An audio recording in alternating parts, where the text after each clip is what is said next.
Olá, me chamo Lívia Pereira e junto com os meus colegas Morena Melo Dias e Mário Rolim, iremos apresentar o texto Se Me Calam é Porque Minha Voz Assusta, Política e Performance Musical a partir do cancelamento de Linda Quebrada na parada LGBTQ+, de João Pessoa, Paraíba. Somos alunos do programa de pós-graduação em Comunicação da Universidade Federal de Pernambuco e o texto que trazemos para apresentar hoje parte de um acontecimento envolvendo a organização da parada LGBTQ de João Pessoa e a cantora brasileira Linda Quebrada. Em 2019, Lin usou das suas redes sociais para comunicar aos seus fãs que sua participação na parada LGBTQ de uma pessoa estava cancelada. Num pronunciamento, o artista informa que o cancelamento se deu porque a organização da parada havia vetado seu show por ser pejorativo para o evento e pelo posicionamento que Linda Quebrada tem como artista e o que a mesma representa como corpo político, tratando dessa forma o ocorrido como uma censura a Lin. A parada negou as acusações da cantora, o que fez com que ela viesse novamente a público, munida de áudios trocados entre organizadores do evento que comentavam sua participação. Nesses áudios, são levantados alguns pontos que nos dão pistas para entender as motivações do cancelamento de Linda Quebrada, como, por exemplo, a fala de uma das organizadoras, a drag queen Mermaid, que justifica o cancelamento apontando que Lin faria uso de termos pejorativos e pesados em suas apresentações, e completando, dando a opinião dela de que não haveria necessidade de descer o nível para que as pessoas entendessem que a gente, nesse caso, os sujeitos LGBTQ+, estavam ali como resistência. Para contextualizar ainda um pouco mais o ocorrido, que motivou a escrita desse texto, trazemos uma breve apresentação da artista em questão, para quem não a conhece. Linda Quebrada é uma artista transgênero de São Paulo, que realiza trabalhos principalmente no âmbito musical e se apresenta como artista multimídia, cantora e performer, se identificando ora como bicha travesti, ora como terrorista de gênero. A partir do seu trabalho, Lin mobiliza questões sobre a performatividade de gênero, ao assumir sua identidade de mulher trans e não abrir mão de intervenções como próteses de silicone e transição hormonal, mas também sem deixar de evidenciar o caráter construído do gênero, ressaltando diversas vezes em seu discurso aspectos biológicos associados ao corpo masculino. É desse contexto de disputas por novas possibilidades e existências que Linda Quebrada aciona o caráter político de sua exclusão na parada LGBTQ+, de uma pessoa. Dessa forma, a gente enxerga que o ocorrido é uma disputa que se situa dentro da esfera pública e atravessa as questões que a compõem, como negociações entre a comunidade LGBTQ+, e a normatividade cis-hétero, assimetrias e exclusões dentro da comunidade LGBTQ+, brasileira, regulações do consumo de música em espaços públicos, invisibilização de artistas trans na música pop e normas em torno da produção de formas apropriadas de estética política na música. A gente utilizou o ocorrido como fio condutor para refletir sobre diversas formas de resistência política protagonizadas por artistas LGBTQ+, que têm aparecido nos últimos anos na música brasileira, enquanto abordamos as contribuições e contradições internas das paradas LGBTQ+, em meio à luta dessa população por reconhecimento e igualdade no cenário político brasileiro. E a partir das aproximações entre cenas de performance de Lin e modus operandi da arte política, do que Rancière chama de regime ético da identificação das artes, analisamos algumas das contradições e tensões na estética de Linda Quebrada. De forma inicial, aqui a gente quer discutir o potencial político das paradas LGBTQ a partir de um diálogo com o pensamento de Judith Butler, acerca de reuniões de corpos em assembleia nas ruas.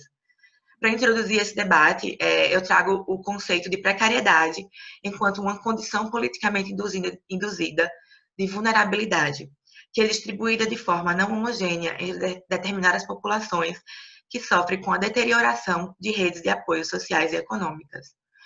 Para Butler, essa condição de precariedade imposta a alguns corpos impele uma ação desses sujeitos invisibilizados, produzindo alianças que reivindicam reconhecimento, igualdade e o direito de aparecer em público. As paradas LGBT no Brasil, historicamente, são espaços de política, celebração e rasuras. A primeira edição, chamada de Parada do Amor, aconteceu em 97, em São Paulo, com a participação de cerca de 2.000 pessoas.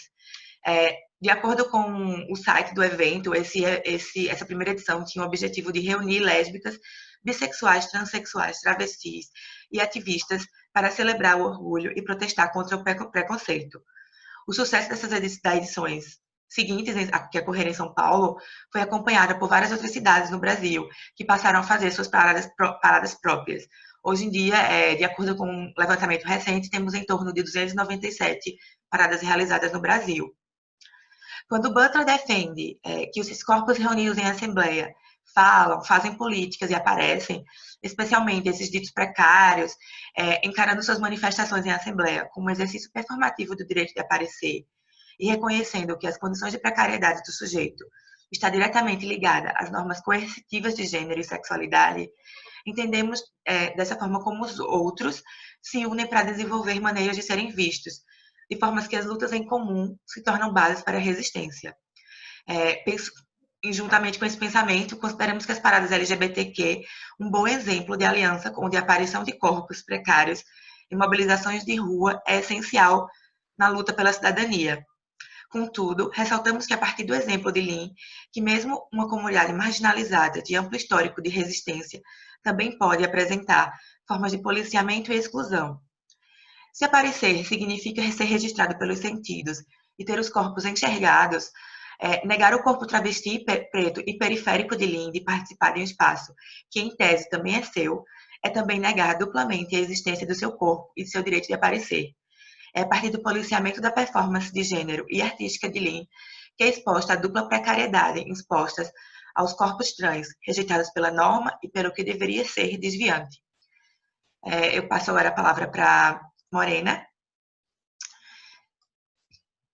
Oi, gente. Então, para falar sobre Linda Quebrada e o cancelamento da sua participação na parada LGBTQI+, de João Pessoa, como Lívia estava falando, a gente precisa falar sobre identidade de gênero como dado social e não biológico.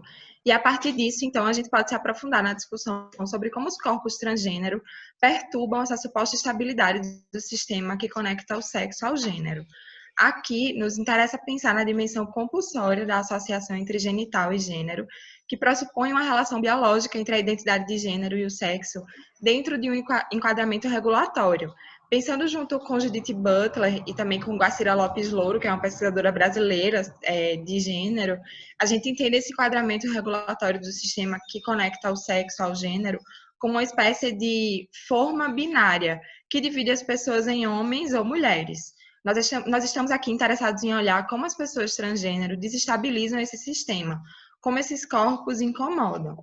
Antes disso, é importante que a gente tenha em vista que a noção de que existem dois gêneros está diretamente relacionada à patologização da transexualidade, que foi classificada como um distúrbio em 1980 pelo Manual Diagnóstico e Estatístico de Transtornos Mentais, publicado pela Associação Psiquiátrica Norte-Americana. É bastante contundente a repercussão disso para as pessoas transgênero. Somente 39 anos depois da publicação do manual, agora em 2019, a OMS oficializou a retirada da transexualidade do enquadramento transtorno mental. Essa patologização acabou atrasando décadas na conquista das pessoas trans por direitos. O enquadramento em transtorno mental deslegitima a identidade de gênero e transforma numa doença, ou seja, essas pessoas perdem a autonomia social e recebem cuidados médicos. Apesar do novo posicionamento da OMS, as décadas de patologização continuam repercutindo na vida dessas pessoas. Na França, por exemplo, algumas feministas que se entendem como de esquerda, até mesmo como materialistas, defendem a ideia de que a transexualidade é um tipo de patologia. Outra questão sempre levantada pelas transfeministas é de que algumas correntes do feminismo afirmam que as pessoas trans deveriam se associar ao movimento LGBTQI+, e não ao feminismo. No livro Explosão Feminista, editado por Heloísa Buarque de Holanda, uma pesquisadora transfeminista chamada Helena Vieira diz que é importante lembrar que as demandas gays e lésbicas são demandas por direitos políticos, respeito, legitimação relacionadas à orientação sexual e não à identidade de gênero. Já as demandas transgênero dizem respeito à identidade de gênero e por isso elas disputam espaço também nos movimentos feministas, porque é claro que uma pessoa trans também pode se identificar como uma pessoa gay ou lésbica ou bissexual. Então, assim, é importante a gente se atentar para essa exclusão dentro do próprio movimento que luta por legitimidade, né? Que é o que a gente está querendo observar aqui em Linda Quebrada. A partir disso, parece evidente para a gente o incômodo gerado pelas pessoas trans. No momento em que as pessoas desviam da norma binária e disputam novas possibilidades de existência, elas estão reivindicando a possibilidade de existir, de viver de novos modos, Pensando com Judith Butler, nós estamos aqui falando sobre o direito de aparecer em público, que é o que a Lívia estava comentando, né, sobre a reunião de corpos em assembleia, e que está ligado a todas as outras lutas para aparecer nas ruas sem ameaça da violência. Pensando nessa violência, se a gente olhar para o Brasil, vai ver o quanto é grave a situação de vulnerabilidade das pessoas trans. Os dados da Associação Nacional de Travestis do Brasil mostram que o Brasil é o país que mais mata pessoas trans no mundo. Somente em 2019, 124 foram mortos. Outro número que revela esse apagamento levantado pela Rede Nacional de Pessoas Trans do Brasil é a baixa expectativa de vida dessas pessoas, que é de apenas 35 anos, enquanto a expectativa de vida da população em geral é de 76 anos.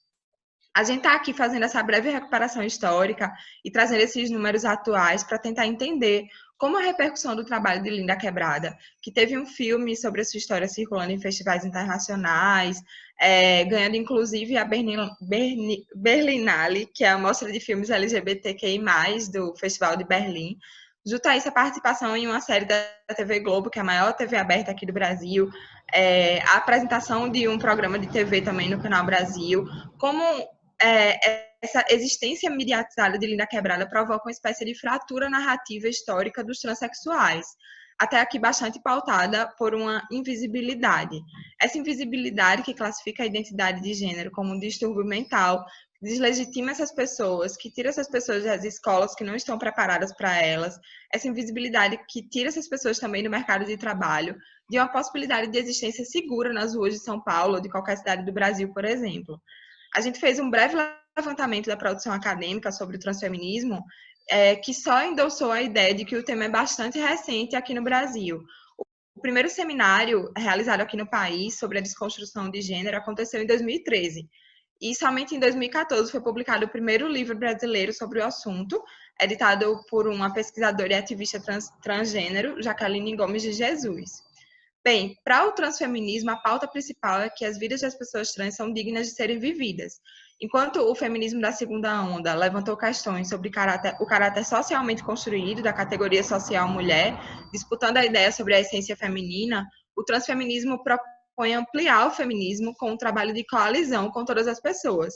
Nesse sentido, não é somente Linda Quebrada, que é artista multimídia, performer e cantora, que foi expulsa da parada LGBTQI+, de João Pessoa. A parada LGBTQI+, de João Pessoa expulsou a identidade dentro da qual Linda Quebrada se reconhece, que é a identidade transgênero, né? Agora eu passo a palavra para Mário. Olá.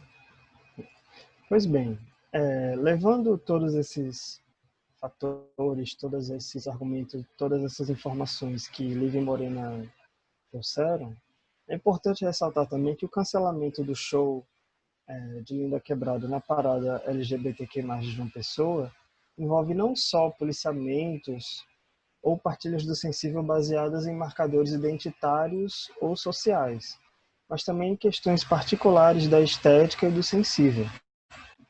Aqui entendemos partilha do sensível a partir de Rancière, como a distribuição, em certo recorte do social, de quem ou o que pode ser visto, falado, ouvido, com designações de funções apropriadas aos corpos e equipamentos sensíveis correspondentes a essas funções. Esses tipos diferentes de partilha, ou seja, algumas mais ligadas à estética, outras mais ligadas ao social e às identidades, se relacionam e podem até se corresponder, mas não são iguais ou homólogos. Por isso, o cancelamento do show não é somente o impedimento da presença de uma mulher trans preta periférica no evento, mas também de uma artista dotada de uma estética particular, da baixaria, a ponto de ameaçar descer o nível da parada, nas palavras de uma das organizadoras, e que visa combater formas diversas de violência contra pessoas queer, pretas e periféricas. Contudo, o fato de Lin ter esse tipo de estética não garante que suas performances gerem experiências estéticas políticas ou emancipatórias, entendendo essas experiências também a partir de Rancière, como experiências estéticas que promovem reconfigurações mais igualitárias de certa partilha do sensível, transformando o mapa do pensável e oferecendo aos sujeitos formas mais igualitárias de se colocar no mundo, novas funções aos corpos, etc. Porém, essas experiências não estão restritas a contatos com obras de arte tidas consensualmente como políticas, devido ao caráter indeterminado da experiência estética, que suspende qualquer linha reta entre intenção do artista, forma estética e recepção do público. Essa discussão nos interessa porque permite tensionar as delimitações de Rancière dos seus 3 regimes de identificação das artes ocidentais: o ético, o mimético e o estético, cada um deles apresentando ligações específicas entre práticas estéticas, formas de inteligibilidade delas e modos de recepção. Para Rancière, esses regimes têm formas diferentes de lidar com essa indeterminação da experiência estética e de fazer e entender a arte política, cada uma com suas contradições e limitações. Tal formulação nos parece bastante interessante, mas também problemática, já que Rancière só parece ver possibilidade de geração de experiências estéticas políticas em obras de arte situadas no regime estético que assumem essa indeterminação. Em contrapartida, cremos que, por mais que possam ter suas lacunas e limitações, as estratégias associadas aos outros regimes também podem gerar experiências estéticas políticas, como o caso de Linda Quebrada parece indicar, principalmente a partir de um momento que costuma ocorrer em seus shows. Vamos observar um vídeo desse momento agora.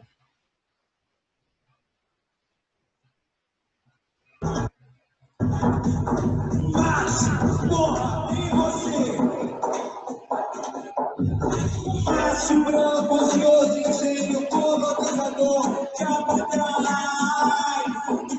Que pensa estar sempre à frente, mas livre para trás. Bate, morra, em você. Bate, morra, em você.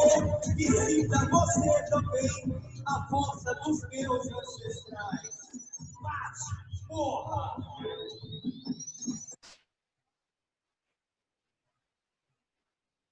Certo. Essa cena dos shows de Lin costuma ser catártica, com o público alternando entre dançar, gritar junto, ficar atônito e acessar o prazer de exorcizar formas opressoras de subjetivação para assim buscar novas subjetividades, novas formas de habitar o mundo, em um momento que nos parece ter potencial para gerar essas experiências estéticas políticas. Essa cena tem tais características associadas ao regime ético e seu modo de fazer arte política, marcado pela criação e manutenção de um ethos coletivo de certa comunidade, dissolvendo tanto fronteiras entre palco público, quanto as fronteiras entre arte e política, ao propor uma coreografia do povo em ato, cantando e dançando sua própria unidade, movido por seu princípio espiritual interno. Também associamos esse momento à virada ética na estética na política identificada por Rancière na década de 2000 em certos países, principalmente nos Estados Unidos, que implementaram uma guerra ao terror contra um inimigo construído que precisava ser eliminado a todo custo. Algo irônico, considerando que Lin se denomina terrorista de gênero. No caso, o inimigo a ser eliminado seria justamente o macho branco senhor de engenho. Para Rancière, o problema dessa forma de política ligada ao regime ético é a produção de uma comunidade ética e consensual, onde se supõe que todos são incluídos e onde todos têm lugar e função designados e associados a determinadas maneiras de sentir e pensar. Tal tipo de comunidade sufocaria o aparecimento dos dissensos e das exposições do dano necessárias para a subjetivação política. Contudo, associar esses problemas à performance de Linda Quebrada reforça a necessidade de pensar os policiamentos de forma mais múltipla e interseccional, tentando perceber as relações entre diversas partilhas do sensível e recortes do sensível em uma mesma situação. Afinal de contas, o ethos coletivo buscado por Linda Quebrada em torno de uma comunidade de bichas travestis e outras pessoas queer não parece ser o mesmo ethos nem da comunidade LGBTQ+, como um todo, e muito menos da sociedade brasileira como um todo, digamos assim. Por isso, esses momentos não deixam de carregar um potencial de dissenso na relação com essas partilhas, por mais que essa estratégia não esteja livre de contradições e exclusões internas. Retomando a questão da guerra ao terror, cabe a pergunta: do país que mais mata pessoas trans no mundo, quem tem direito até mesmo fantasiar em exterminar seus inimigos? Quem efetivamente pode fazê-lo? quais vidas são passíveis de luto quando são exterminadas, e que comunidades podem viver o suficiente para, de fato, construir um ethos. Agora eu passo a palavra para Lívia para a conclusão. Ao longo desse trabalho, a gente percebeu como o cancelamento do show de Lean na parada de João Pessoa, de 2019, está ligado a tensões entre normas de ordem estética e normas que dizem respeito a fatores sociais identitários, de modo que analisar o caso através de só um desses tipos de normas seria insuficiente. Dessa forma, a gente acredita que nossa análise demonstra como as formas, tanto de policiamento quanto de dissenso e de política, habitam o sensível, determinando não só que corpos podem aparecer e ser ouvidos em certos contextos, mas também como esse aparecimento pode ocorrer e como esses corpos podem se expressar estética e artisticamente. Entretanto, eu quero ressaltar que a gente não pretende aqui colocar as performances de Lean como um modelo de estética política a ser seguido, ou como um talismã mágico dotado de uma capacidade sobrenatural de produzir consequências políticas, independentemente de especificidades de contexto, distribuição e recepção. Acreditamos que a estética de Lean nos joga diante de impasses em relação aos quais nem podemos e nem queremos chegar a uma resolução. Ao invés disso, buscamos partir de cenas específicas para sugerir novas formas de interpretação, tensionar lentes interpretativas e propor caminhos possíveis de análise, além de fazer novas perguntas. Agradecemos a participação de quem está nos ouvindo.